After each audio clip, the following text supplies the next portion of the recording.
Number the Stars, pages 16 through 22. And now, 3 years later, it was still true.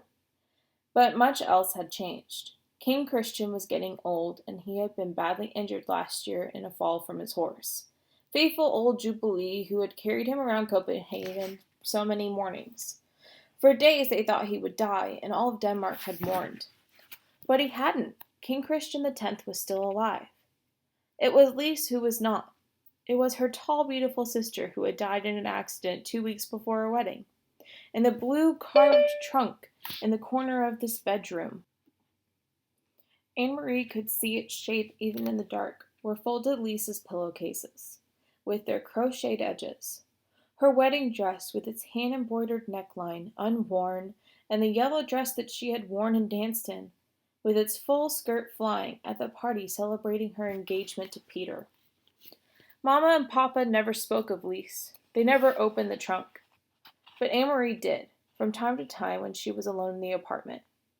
Alone, she touched Lisa's things gently, remembering her quiet, soft-spoken sister, who had been looking forward to the marriage and children of her own.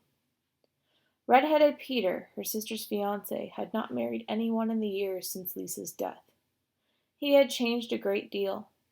Once he had been like a fun-loving older brother to Anne-Marie and Kirsty, teasing and tickling, always a source of foolishness and pranks. Now he still stopped by the apartment often, and his greetings to the girls were warm and smiling, but he was usually in a hurry, talking quickly to Mama and Papa about things Anne-Marie didn't understand. He no longer sang the nonsense songs that had once made Anne-Marie and Kirsty shriek with laughter, and he never lingered anymore. Papa had changed too. He seemed much older and very tired, defeated. The whole world had changed. Only the fairy tales remained the same. And they lived happily ever after, Anne-Marie recited, whispering into the dark, completing the tale for her sister, who slept beside her, one thumb in her mouth. Chapter 3. Where is Miss Hirsch? The days of September passed, one after the other, made much the same. Anne-Marie and Ellen walked to school together, and home again, always now taking the longer way, avoiding the tall soldier and his partner. Kirsty dwaddled just behind them or scampered ahead, never out of their sight. The two mothers still had their coffee together in the afternoons. They began to knit mittens as the days grew slightly shorter and the first leaves began to fall from the trees. Because another winter was coming. Everyone remembered the last one. There was no fuel now for the homes and apartments in Copenhagen, and the winter nights were terribly cold.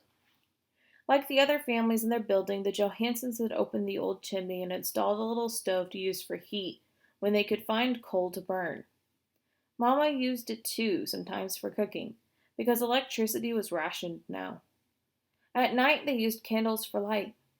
Sometimes Ellen's father, a teacher, complained in frustration because he couldn't see in the dim light to correct his students' papers.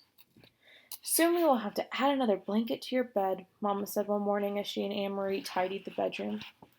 Kirsty and I are lucky to have each other for warmth in the winter, Anne-Marie said. Poor Ellen to have no sisters.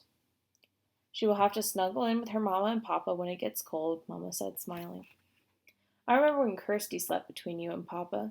She was supposed to stay in her crib, but in the middle of the night she would climb out and get in with you, Anne-Marie said, smoothing the pillows out on the bed. Then she hesitated and glanced at her mother, fearful that she had said the wrong thing, the thing that would bring the pained look to her mother's face. The days when little Kirsty slept in Mama and Papa's rooms were the days when Lise and Anne-Marie shared this bed. But Mama was laughing quietly. I remembered too, she said. Sometimes she wet the bed in the middle of the night. I did not, Kirsty said heartily from the bedroom doorway. I never, ever did that. Mama, still laughing, knelt and kissed Kirsty on the cheek. Time to leave for school, girls, she said. She began to button Kirsty's jacket. Oh dear, she said suddenly. This button has broken right in half. Anne-Marie, take Kirsty with you after school to the little shop where Miss Hirsch sells thread and buttons. See if you can buy just one to match the others on her jacket. I'll give you some kroner. It shouldn't cost very much. But after school, when the girls stopped at the shop, which had been there as long as Anne-Marie could remember, they found it closed. There was a new padlock on the door and a sign, but the sign was in German. They couldn't read the words. "I wonder if Miss Hirsch is sick," Anne-Marie asked as they walked away. "I saw her Saturday," Ellen said. "She was with her husband and their son. They all looked just fine. Or at least the parents looked just fine. The son always looked like a horror," she giggled.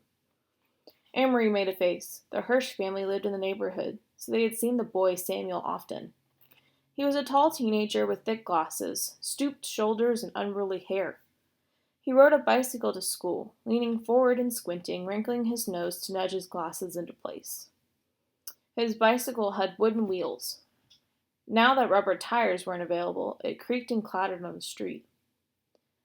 "I think the Hirsches all went on vacation to the seashore," Kirsty announced. "And I suppose they took a big basket of pink frosted cupcakes with them," Anne-Marie said sarcastically to her sister. "Yes, I suppose they did," Kirsty replied. Anne-Marie and Ellen exchanged looks that meant Kirsty is so dumb. No one in Copenhagen had taken a vacation at the seashore since the war began. There were no pink frosted cupcakes. There hadn't been for months. Still, Anne-Marie thought, looking back at the shop before they turned the corner, where was Miss Hirsch? The Hirsch family had gone somewhere. Why else would they close the shop? Mama was troubled when she heard the news. "Are you sure?" she asked several times. "We can find another button someplace," Anne-Marie reassured her. "Or we can take one from the bottom of the jacket and move it up. It won't show very much." But it didn't seem to be the jacket that worried Mama. "Are you sure the sign was in German?" she asked. "Maybe you didn't look carefully." "Mama, it had a swastika on it." Her mother turned away with a distracted look. Anne-Marie watched her sister for a few moments and began to peel the potatoes for dinner. "I'll be right back." "Where are you going?" Anne-Marie asked her mother as she started for the door. "I want to talk to Miss Rosen." Puzzled, Anne-Marie watched her mother leave the apartment. She went to the kitchen and opened the door to the cupboard where the potatoes were kept. Every night now it seemed they had potatoes for dinner and very little else.